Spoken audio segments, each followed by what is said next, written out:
Pada suatu masa, ada sebuah kerajaan Kediri yang berada di Jawa Timur. Kerajaan itu dipimpin oleh seorang raja, yaitu Tunggul Ametung. Rakyatnya makmur dan tentram, hingga pada suatu saat kerajaan tersebut diserang oleh kerajaan lain.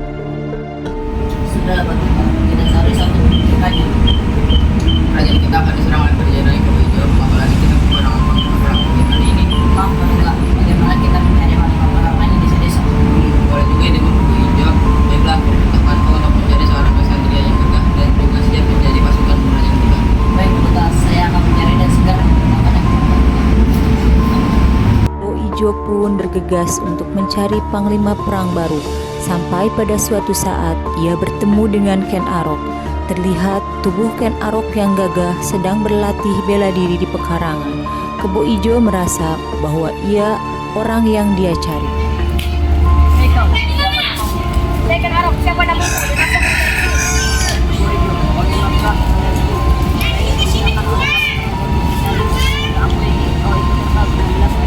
Baiklah, saya bersedia membantu, tapi biarkan saya ikut kepada istri dan anak-anakku. Baiklah, setelah kau dapat izin, apa? Sesampainya di rumah Ken Arok, Baiklah, aku pulang. Saya sudah pulang. Bagaimana tadi latihan? Latihan sudah semaksimal, tapi saya diminta untuk perang. Karena aku sudah melepas kecelakanmu. Jika nanti kamu tidak kembali, bagaimana aku dengan kamu? Tenang saja, Kak Jaya, itu untuk perang bukan seperti kalang baka.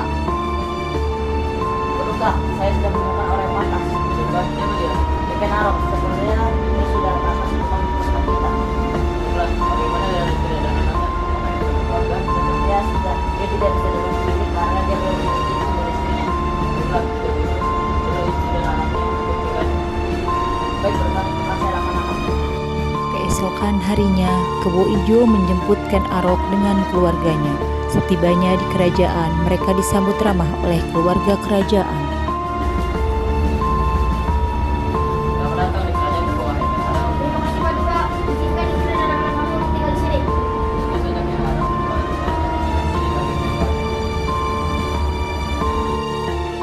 Pada hari itulah Ken Arok bertemu dengan Ken Dedes untuk pertama kalinya. Kemudian keesokan harinya perang itu pun terjadi. Kerajaan Kediri pun memenangkan peperangan itu. Ken Arok diangkat menjadi panglima baru oleh Tunggul Ametung.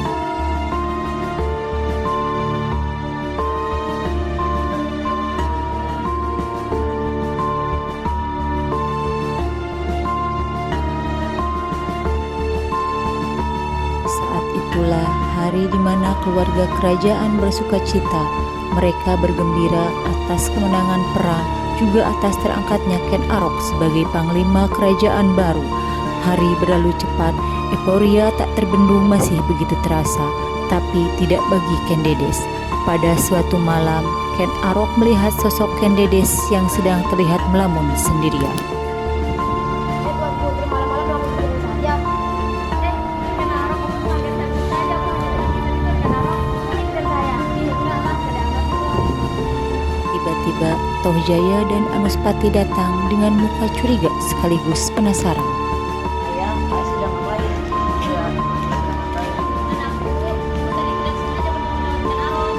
Dorong itu kenapa tidak tidur? Aku tidak bisa tidur saja ya, lalu aku masuk Ken Arok di sini. Ya, anakku. Aku dan Ken Dedes tidak sengaja bertemu dan kami tidak ngapa-ngapain. Tohjaya dan Anuspati pun mulai curiga dengan kedua orang tuanya. Ia langsung bergegas menghampiri Ken Umang dan Tunggul Ametung. Ibu, ayah. Ada apa dengan ayahmu? Ayah main mata, Ibu. Ayah main mata dengan Ken Dedes. Apa benar demikian? Ya, Ibu. Aku sudah berbeda dengan mati. Aku melihat ayah berduaan dengan Ken Dedes. Keesokan harinya, mendengar laporan dari Anuspati, Tunggul Ametung memerintah Kebo Ijo untuk memanggil Ken Arok ke istana. Paduka, ini Ken Arok. Izin, Paduka. Kenapa sih mau sini? Ini Ken Arok. Apa yang belum malam-malam di sini? Tidak, Paduka. Saya tidak mau ngapain. Pak sudah boleh. Siapa, Paduka? Ken Arok pun mulai merasa muak akan ancaman Tunggul Ametung. Lalu suatu hari Ken Arok pergi ke rumah Empu Gandring. Ia pun berencana membunuh Tunggul Ametung. Setelah 7 hari berlalu, Ken Arok sudah tidak sabar lagi untuk mengambil keris untuk membunuh Tunggul Ametung. Mama deh, aku sama sekali butuh keris. Aku dendam dengan laki-laki. Baiklah, tapi yang tunggu 7 hari 7 malam. Baiklah, Ini tidak gratis, Wani Biro. sate perkambing dan sate sembako. Baik, akan saya laksanakan. Pak Jaya, Ya, ayah. ayah ingin beli bola sebentar. Hari juga ibu, jadi bagaimana? Bilang saja ayah ingin cari obat. Baiklah, ya. Ken Arok pun meminta izin kepada Tunggul Ametung. Paduka, izin sebentar untuk mencari obat. Belum, kami segera kembali. Siap, Paduka. Ken Arok pun segera pergi sebelum hari semakin gelap. Lalu setibanya di rumah Empu Gandring, Narok, maaf, ini saya belum jadi. Tidak, aku tidak pernah lagi. Ibu, Ada apa, Ibu? Iya, ada apa, Nurul? ayah mau dibunuh, nak. Ibu, tunggu lama untuk dibunuh. Apa Pak Jaya kamu bercanda? Aku tidak berbohong, Ibu. sedangkan di sisi lain Ken Arok yang licik dan tidak merasa bersalah, ia menyuap seorang pelayan untuk memfitnah Kebo Ijo. Hai, ayah ingin kamu membayar dengan saya emas tapi dengan syarat kamu fitnah Kebo Ijo. Tuan, tapi saya tak mau. Jangan banyak bicara, lakukan saja. Ini perintah. Kebo Ijo pun dibawa menghadap Ken Dedes oleh Ken Arok dan pelayan tersebut. Jadi kamu suamiku. Tunggu, Nurul, saya tidak melakukannya. Karena itu, Oh, Nurul, saya berani sendiri. biarkan kamu lumayan dia. Akhirnya Kebo Ijo pun dibunuh karena Ken Dedes mempercayai pelayan tersebut. Pagi hari, Ken Dedes termenung di halaman istana. Ia dihampiri Ken Arok yang sudah dari lama memendam rasa cintanya kepada Ken Dedes.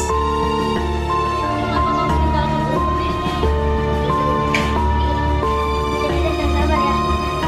Tak disengaja, Ken Umang, Toh Jaya, dan Anusapati berjalan dan melihat Ken Arok sedang memeluk Ken Dedes. Jahat, kamu tak bisa merasain.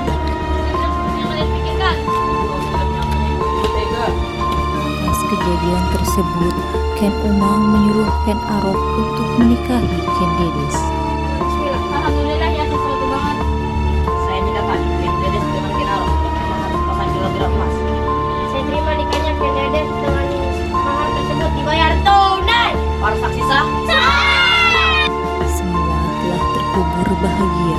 Namun, lambat laun Anusapati mendengar kabar apabila Ken Arok yang telah membunuh ayahnya. Saudaraku, beberapa. Beberapa biasa di Indonesia. Anusapati pun meluruskan rencana jahatnya. Ia membunuh Ken Arok dengan keris yang digunakan Ken Arok untuk membunuh Tunggul Ametung. Keesokan harinya, Ken Dedes terkejut melihat Ken Arok yang berlumuran darah. Tolong. Ada apa? Dia dibunuh. Ayah, jangan pergi. Toh Jaya pun tidak pernah berpikir Anusapati yang telah membunuh ayahnya, sampai pada suatu saat ada seorang pelayan yang memberitahu Toh Raja tentang kematian ayahnya.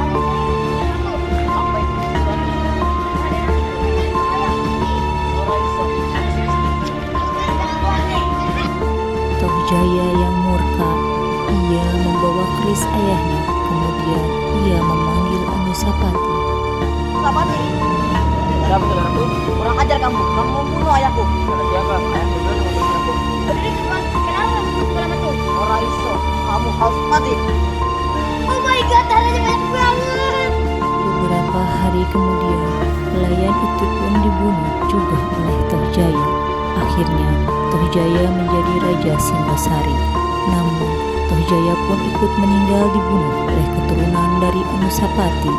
Akhirnya, baik Toh Jaya maupun Anusapati tidak menjadi Raja Singosari.